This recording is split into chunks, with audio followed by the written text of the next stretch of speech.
Muy bien. Esta va a ser la primera clase del laboratorio de física 2. Como en el laboratorio de física lo que se hace es una serie de experimentos físicos, sobre todo en el primer año en la parte de... Muy bien. Esta va a ser la primera clase del laboratorio de física 2. Como en el laboratorio de física lo que se hace es una serie de experimentos físicos, sobre todo en el primer año en la parte de mecánica y en el segundo año en la parte de electricidad, magnetismo y óptica. Y para hacer estos experimentos hay que saber medir magnitudes físicas. Lo que vamos a empezar haciendo para aprender a medir es dando una introducción a lo que es el método de medición y la teoría de los errores de medición, ¿no? Bien, entonces para eso lo que yo voy a hacer ahora sería un ejemplo sencillo de una medición, para lo que voy a usar un instrumento que es que es una regla casera, ¿no?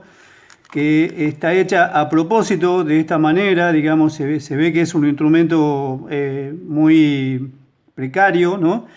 Se supone que mide en centímetros, pero estas divisiones no equivalen a un centímetro.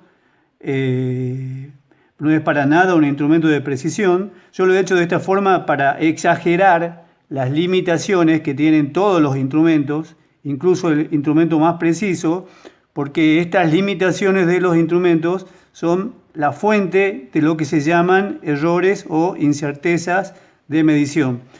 Entonces, para empezar tenemos que hablar de lo que serían las tres características más importantes de un instrumento de medición que ustedes tienen que tener presente siempre, ¿no? Que son el alcance,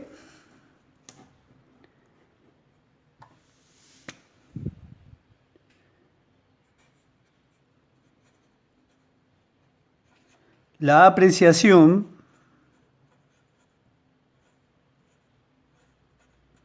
y la exactitud.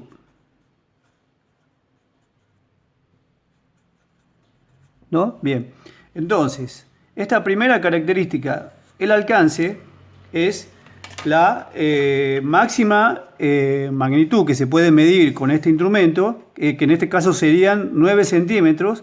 Es decir, que en el caso de nuestra regla, la máxima magnitud, la máxima longitud que yo puedo medir serían 9 centímetros, por lo tanto este es el alcance de la regla.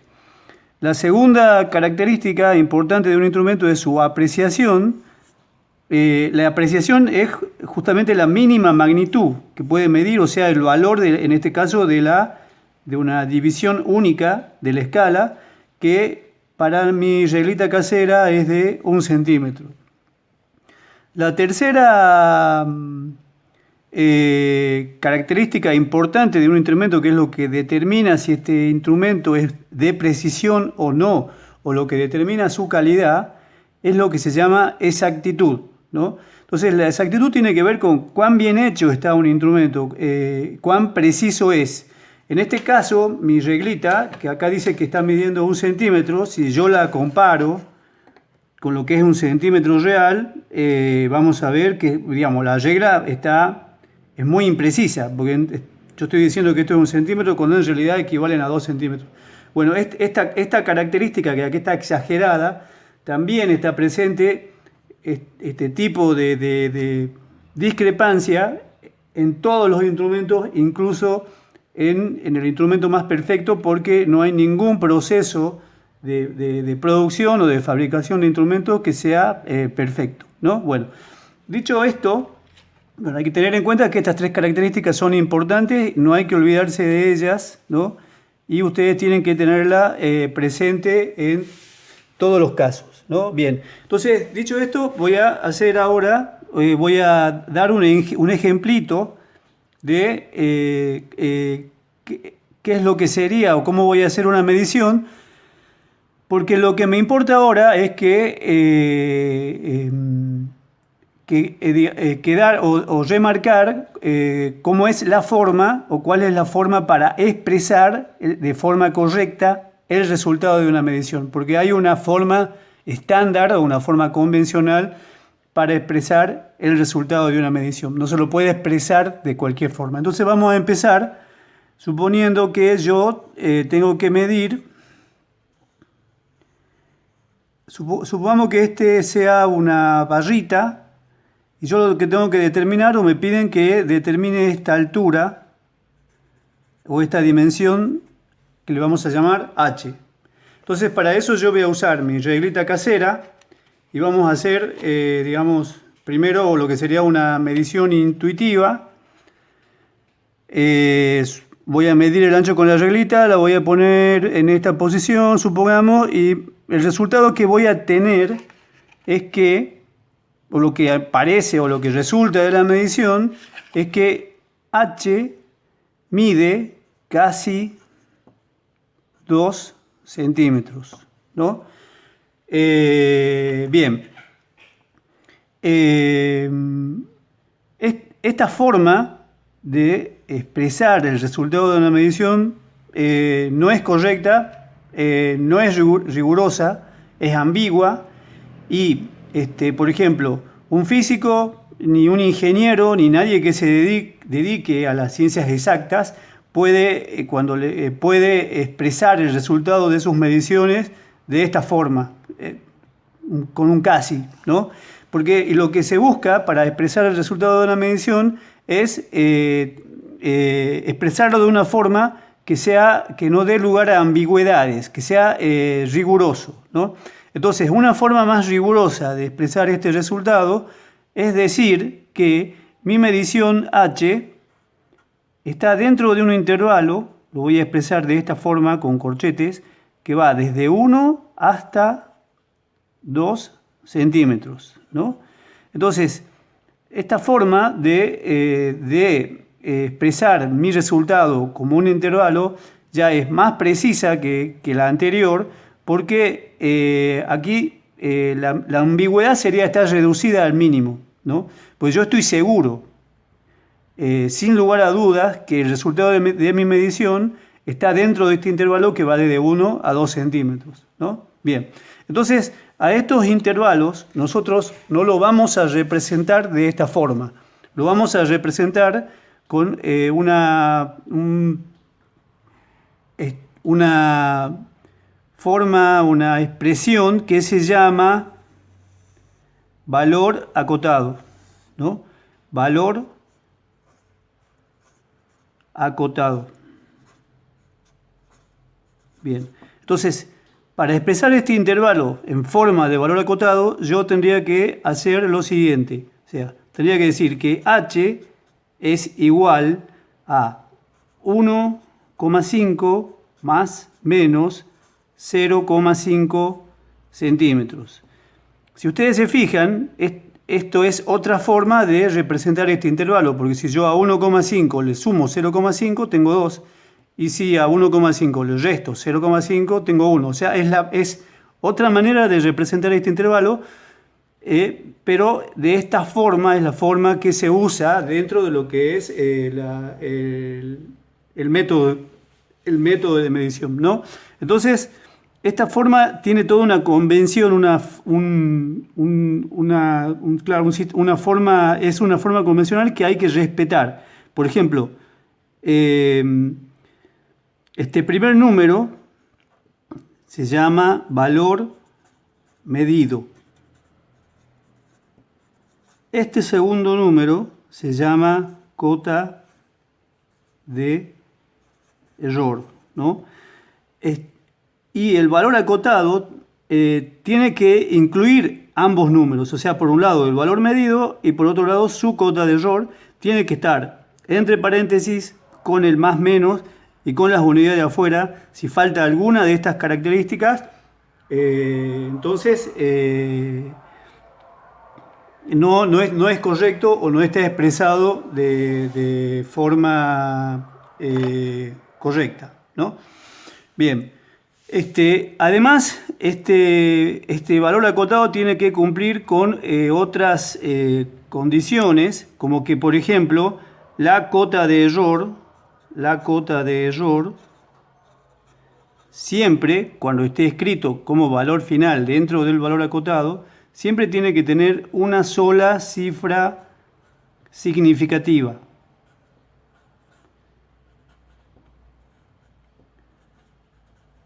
Que ustedes ya saben qué significa esto. En este caso, este número tiene una sola cifra significativa porque el 0 a la izquierda no se cuenta, ¿no? Por otra parte, el valor medido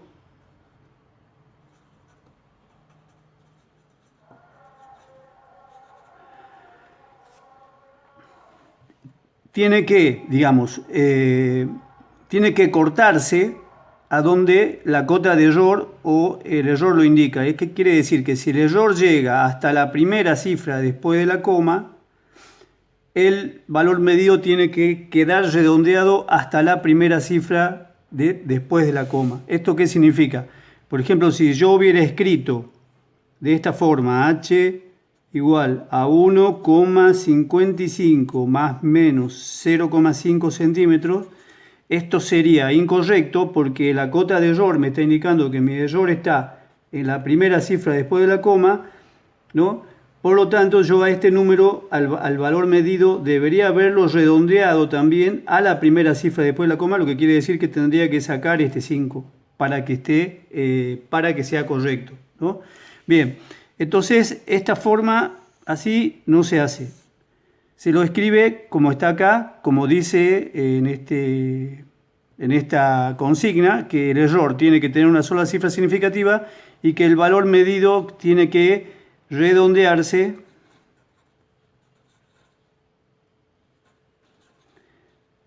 a la cifra que indica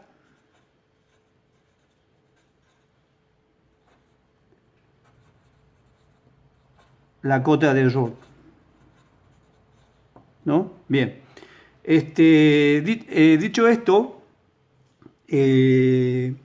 ahora me quedaría definir cómo nosotros vamos a calcular en todos los casos este valor, porque en realidad no vamos a hacer esto que está...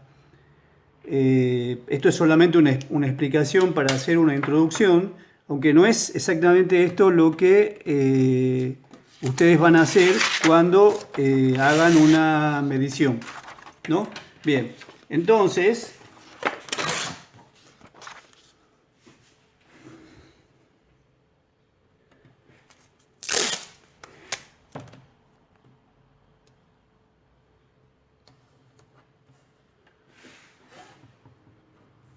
Bien, supongamos, voy a hacer otro ejemplo. Supongamos que otra vez tengo que medir esta magnitud que le hemos llamado h, que yo a propósito la dibujo de esta forma irregular para exagerar lo que serían las irregularidades o las indefiniciones que en realidad todas las magnitudes tienen, por más que no sean apreciables, porque estas irregularidades o indefiniciones también son fuentes de error y tienen que quedar expresadas dentro de lo que es la cota de error de una medición dada. Entonces supongamos que yo ahora otra vez tengo que determinar esta altura h y ahora lo que voy a hacer es usar una regla. Entonces pongo la regla en cualquier lugar. Acá, por ejemplo, supongamos que el valor me da, h me da, lo voy a expresar en milímetros, es 27. Primero lo que voy a hacer es decir que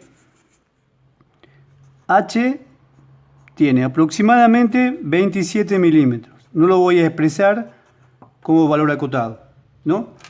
Bien, entonces ahora tengo que escribirlo como un valor acotado. ¿Qué quiere decir? Que tengo que poder decir que este número h es igual a 27 más menos una cota de error que todavía no conozco y sus unidades están en milímetros. Entonces el asunto es ahora cómo calculamos el error asociado a esta medición, ¿no? Y este error tiene que tener en cuenta, por ejemplo, la apreciación del instrumento, como habíamos dicho al principio, pero también tiene que tener en cuenta estos problemas que tiene la longitud. Entonces, ¿qué es lo que tienen que saber ustedes? Tienen que conocer la definición de lo que se llama error mínimo, ¿no? El error mínimo de una medición dada es la suma de 4 términos de error. El primero es el error de apreciación. Aquí dice E sub AP, que en todos los casos vamos a hacer nosotros que sea igual a la apreciación del instrumento. En este caso estoy usando una regla de 1 milímetro de apreciación, entonces esto va a ser 1 milímetro. El segundo es el error de exactitud del instrumento, que si estamos trabajando con instrumentos de precisión que están hechos con una precisión mínima, este término siempre va a ser despreciable frente a este, ¿no? No como en el caso de mi reglita casera. A este segundo error hay que sumarle un tercer término que se llama error de interacción, que lo voy a explicar después, y un cuarto término que se llama error de definición, que es propio de la magnitud que quiero medir y que tiene que ver con los problemas de indefinición que tiene la magnitud, que en este caso, por ejemplo, son notables, ¿no? Entonces, para determinar mi delta de h, o sea, le voy a llamar delta de h a la cota de error de h, ¿no? Yo tengo que sumar estos 4 términos. Entonces, en el caso de que acabo de ejemplificar, el error mínimo, o sea, es igual a 1 milímetro, que es la apreciación de la regla. A este lo despreciamos, al error de interacción por ahora lo despreciamos, y tenemos que calcular de alguna manera qué error nos introduce esta indefinición propia de la magnitud que quiero medir. Entonces esto lo vamos a hacer a ojo y es bastante grande la irregularidad. Yo me estimo que puede generar errores que sean de hasta 3 milímetros. Entonces voy a tener que sumar acá 3 milímetros. Con lo que mi error mínimo, que es lo que me define la cota de error de h, hasta ahora, va a valer 4 milímetros y ese es el numerito que voy a terminar poniendo aquí. O sea, el valor de esta magnitud h determinado con la regla milimetrada termina siendo 27 más menos 4 milímetros. Y eso significa que en realidad yo estoy seguro que este valor está dentro de un intervalo que va desde 23 hasta 31 milímetros, ¿no? Bien, sigamos. Entonces, como ustedes ven, la cota de error hasta ahora es lo mismo que el error mínimo, pues lo calculamos de esta forma. La cota de error por ahora la estamos calculando con el error mínimo, ¿no?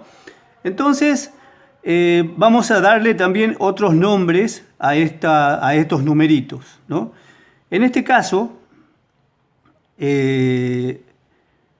a la cota de error le vamos a llamar también cota de error, le vamos a llamar también error absoluto, ¿no? En este caso, el error absoluto es lo mismo que la cota de error y es igual a 4 milímetros. Pero eso es para poder definir lo que se llama el error relativo. El error relativo, voy a usar esta letrita, E sub R, es igual a el error absoluto sobre el valor medido. Lo vamos a valor medido, ¿cómo le llamo? Le llamo valor medido, así, valor medido. Que en este caso, el error relativo, en el caso de la medición de h, sería 4 sobre 27 y eso me da 4 dividido en 27 me da 0,148, ¿no? Bien, y lo que importa es que, digamos, saber que el error relativo se define de esta forma y saber que el error relativo lo que me mide es el tamaño relativo del error con respecto al valor medido, o sea, me indica la calidad de la medición. Si este número es muy grande, quiere decir que mi error absoluto es muy grande comparado con el valor medido, quiere decir que la medición es muy mala. Si este número es chico, es pequeño, quiere decir que mi error es pequeño o es despreciable con respecto a la magnitud que estoy midiendo, quiere decir que mi medición es de una mejor calidad. Bueno, dicho esto, de acá termino yo la primera clase y seguimos después con N mediciones.